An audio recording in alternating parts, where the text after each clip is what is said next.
एक ऐसी कहानी जो सिर्फ कफ सिरप की नहीं है, जो सिर्फ वो बेईमानी की नहीं है।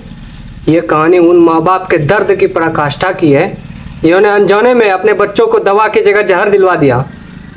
ये कहानी है उस सिस्टम की जो दवा के नाम पर मौत बेचता है। ये कहानी है उस लालच की, उस घटियापन की, उस घिनौनेपन की जो मासूमों की लालच पर मुनाफा कमाता है।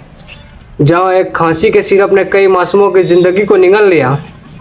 मध्य प्रदेश के छिंदवाड़ा में कफ सिरप की वजह से 22 बच्चों की मौत हो गई।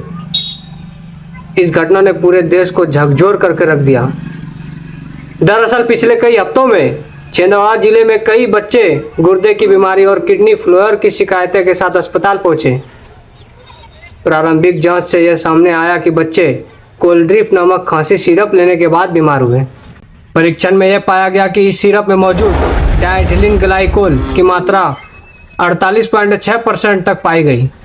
यह एक जहरीली औद्योगिक केमिकल है और मानक दवाओं में उसकी अनुमति नहीं होती। इस खतरनाक मिलावट के कारण अब तक कम से कम 11 बच्चों की मौत हो चुकी है। बाद में खबर आई कि मृतकों की संख्या बढ़कर 22 हो गई है। यह घटना सिर्फ एक दोषपूर्ण दवा का मामला नहीं है, यह स्वास्थ्य प्रणाली की कमजोरियां, निगरानी की कमी और दवा सुरक्षा प्रोटोकॉल की अनदेखी का परिणाम है।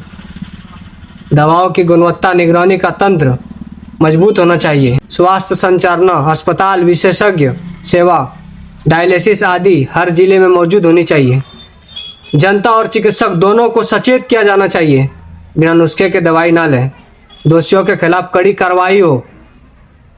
छिंदवाड़ा की इस दर्दनाक घटना ने दिखाया कि एक बढ़िया दवाई भी बच्चों के लिए विनाशकारी बन सकती है अगर उसमें घातक मिलावट हो।